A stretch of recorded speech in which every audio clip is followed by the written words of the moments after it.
Dear student, अस्सलाम वालेकुम। उम्मीद है तो आप लोग खैरियत से होंगे। आज की टॉपिक है हमारे होश मोहम्मद शीदी। होश मोहम्मद शीदी जो है सबक जो है सिंटेक्स बुक बोर्ड में से आसान सिंधी किताब में से लिया गया है। सिंटेक्स बुक बोर्ड और आसान सिंधी किताब में से लिया गया है।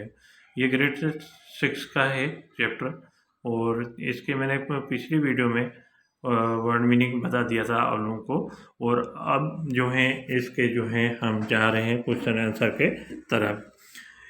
पहला क्वेश्चन है इनका जो है आपको नज़र आ रहा होगा स्क्रीन पे। ये पहला क्वेश्चन जो है ये है होशो जो नालो छो मशहूर आहे। होशो का नाम क्यों मशहूर है? होशो जो नालो संदर्भ बहादुरी ऐं वतन परस्ती करे मशहूर हो। होशो का नाम उनकी बहादुरी और वतन परस्ती की वजह से मशहूर था। होशो का नाम उनकी बहादुरी और वतन परस्ती की वजह से मशहूर था। दूसरा क्वेश्चन है हमारे पास, मियाणी वारी जंग किन्हनि जे विच में लगी। मियाणी वारी जंग किन्हनि जे विच में लगी। मियाणी कैसे? मियाणी नाम है। मियाणी वाली जंग किसके दरमियान में, बीच कहते हैं दरमियान को, दरमियान में लगी। मियाणी वाली जंग किसके दरमियान में लगी? मियाणी वाली जंग फिर दोबारा देखें, मियाणी वाली जंग किन्हन, क्या कहेंगे? किन्हन। किन्हन कहते हैं किसको, किसके बीच में लगी। ठीक है, मियाणी वाली जंग मीरन ऐं अंग्रेज़नि जे विच में लगी। मियाणी वारी जंग मीरन ऐं अंग्रेज़नि जे विच में लगी। मियाणी वाली जंग मीरों और अंग्रेज़ों, मीर कौम है और अंग्रेज़ भी कौम थी, मीरों और अंग्रेज़ों के दरमियान में लगी, जहाँ दरमियान में हुई। मियाणी वाली जंग मीरों और अंग्रेज़ों के दरमियान में हुई। तीसरा क्वेश्चन कह रहा है, होश मोहम्मद की शहादत किए थी।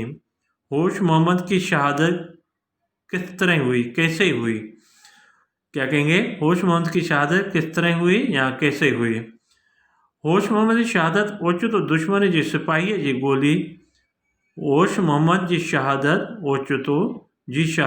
ओचितो दुश्मन जी सिपाही जी गोली संदसि छाती में लगण, क्या कहेंगे? लगण जे करे थी।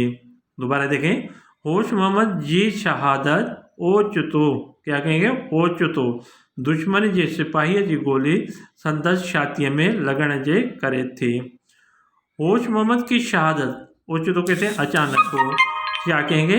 अचानक। होश मोहम्मद की शहादत अचानक, होश मोहम्मद की शहादत अचानक, शहादत अचानक, होश मोहम्मद की शहादत अचानक दुश्मन के सिपाही की गोली उनके छाती में, माने छाती कहते हैं सीने को, उनके सीने में लगने की वजह से हुई।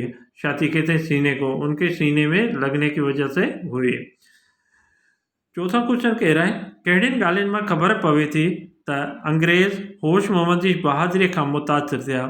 कौन सी बातों से पता चलता है कि अंग्रेज़ होश मोहम्मद की बहादुरी से मुतासिर हुए? जवाब में कह रहे हैं, हेठियन ॻाल्हियुनि में ख़बर पवे थी त, हेठियन ॻाल्हियुनि मां ख़बर पवे थी त अंग्रेज़ होश मोहम्मद जी बहादुरी ऐं वतन परस्तीअ खां, क्या कहेंगे? वतन परस्तीअ खां एतिरो त मुतासिर थिया जो पंहिंजे किताब में हिन शहीद जी तारीफ़ लिखी विया। अच्छा, जवाब देखें, मदरजा झील बातों में से पता चलता है कि मदरजा झील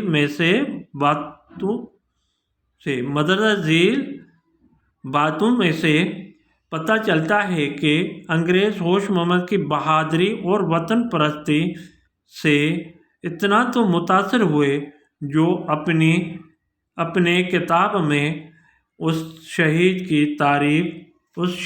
तारीफ लिख गए। क्या कहेंगे, लिख गए। उससे आगे देखें, क्या कहेंगे, लिख गए। और फिर कह रहे हैं आगे, उनखां सवाइ संदसि लाश पूरी फौजी एजाज़ सां हैदराबाद के किले अंदर दफन करायो। उसके अलावा, उनखां सवाइ माने उसके अलावा कहेंगे, उसके अलावा उनकी लाश पूरी फौजी एजाज से हैदराबाद के किले अंदर दफन करवाया और बहादुरी का निशान तोप कब्र पर रखवा दी और बहादुरी का निशान तोप कब्र पर रखवा दी।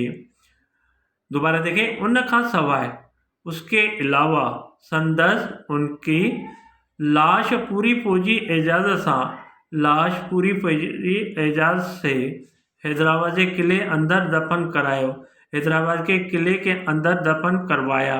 ऐं बहादुरी जो निशान तोप कब्र ते रखाई छॾी और बहादुरी का निशान तोप कब्र पर रखवा दी। ठीक है बेटा, कि ये आपके 4 क्वेश्चन हैं जो मैंने आपको पढ़कर सुनाया और समझाया, और उम्मीद है तो आप लोगों को 4 क्वेश्चन समझ में आ गया होगा। और लिखने का तरीका ये है, सवाल आपको ब्लैक से लिखना है, जवाब आपको ब्लू से लिखना है।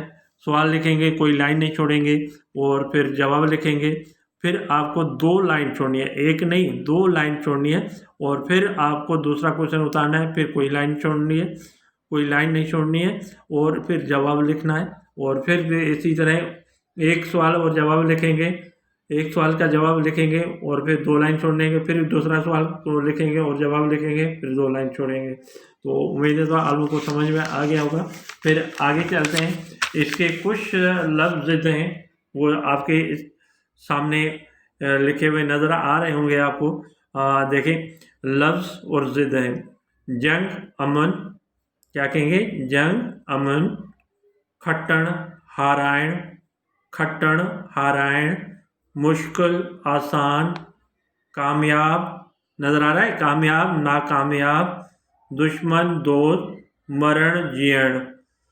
फिर दोबारा देखें, जंग अमन, ये तो उर्दू का लफ्ज़ है, खट्टण हारायण, खट्टण कहते हैं जीतने को और हारायण कहते हैं हारने को, मुश्किल आसान, ये भी उर्दू का लफ्ज़ है, कामयाब नाकामयाब, ये भी उर्दू का लफ्ज़ है, दुश्मन दोस्त, ये भी उर्दू का लफ्ज़ है, और मरण जियण, मरण कहते हैं मरने को और जियण कहते हैं जीने को।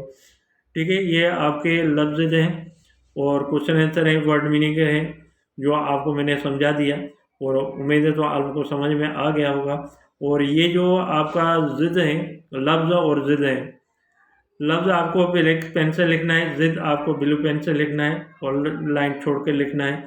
और कोशिश ये करें तो ख़ासतौर पे सीन वगैरह के शोशे जो हैं 3 बनाने हैं, और देखेंगे यहाँ पे शोशे बने हुए हैं और आपकी राइटिंग भी सामने है। अगर राइटिंग को कोशिश करेंगे और लिखने की तो इंशाल्लाह आपकी अच्छी राइटिंग कहलाएंगे, और अच्छी राइटिंग में आप काम करेंगे तो अच्छा काम कहलाएंगे, और फिर इंशाल्लाह आपके पेपर में भी अच्छे नंबर आएंगे और काफ़ी भी अच्छी होगी। नोटबुक में आपको पूरे जो नंबर रखे हुए होते हैं वो भी पूरे आ जाएंगे। और कोशिश ये करें तो राइटिंग को साफ़ सुथरा लिखें, और सिंधी की राइटिंग जो है आपको एक नुक्ते जो हैं अलग अलग करके देने हैं, मिला के नहीं देना है, अलग अलग करके देंगे, और सीधी राइटिंग लिखने की कोशिश करेंगे तो इंशाल्लाह आपकी राइटिंग अच्छी कहलाएगी। मैं उम्मीद रखता हूँ तो आप लोगों को ये जो है क्वेश्चन आंसर और लफ्ज़ आपको समझ में आ गए होंगे। और ये याद रखना, सब्सक्राइब करना भूलना नहीं, और जब भी कोई भी बच्चा फर्स्ट टाइम आपके मेरी वीडियो देखें तो आप सब्सक्राइब ज़रूर करना, और सब्सक्राइब करेंगे तो आने वाली वीडियो आपके पास फ़ौरन पहुंच जाएगी। तो याद रखिए, तो सब्सक्राइब करना भूलना नहीं, और जो है लाइक ज़रूर करना, लाइक करेंगे और रिमार्क ज़रूर देना। अगर रिमार्क देंगे तो उसमें हमें पता चलेगा था हमारी वीडियो आपको किस तरह लगी और कैसे लगी। तो याद रखें इसको, वीडियो को आप भूलना नहीं, और ख़ासतौर पे अपने वालिदैन का, उस्ताद का, पड़ोसियों का, छोटे बड़ों का, सबका एहतराम करना। और जो है जो भी वालिदैन आपको कहना, जो भी वालिदैन आपको बातें से मना करें उस पर अमल करें, और जो भी बातें बताएं उन पर भी अमल करें। 5 वक्त बाद जमात नमाज़ पढ़ें, और नमाज़ पढ़ेंगे तो इंशाअल्लाह हमारी नमाज पूरी निकलेगी तो इंशाअल्लाह बाकी काम भी हमारे पूरे निकलेंगे। वो मैं उम्मीद रखता हूँ। तो इंशाल्लाह आपको ये बात मेरी अच्छी लगी होगी। और सब्सक्राइब ज़रूर करना भी, मैं बार-बार कह रहा हूँ, सब्सक्राइब करेंगे तो आने वाली वीडियो आपके पास पहुँच जाएगी। तमाम कराची वाले बच्चों के लिए ये बेहतरीन एक तोहफ़ा है मेरे तरफ से। आप लोगों को मैं अच्छी राइटिंग में, अच्छे नोट्स में आपको काम दे रहा हूँ, और आप इसको देखकर इंशाल्लाह बहुत खुशी होगी और आपको अच्छा हेल्प होगी। अल्लाह हाफ़िज़। अस्सलाम वालेकुम व रहमतुल्लाहि व बरकातुहू।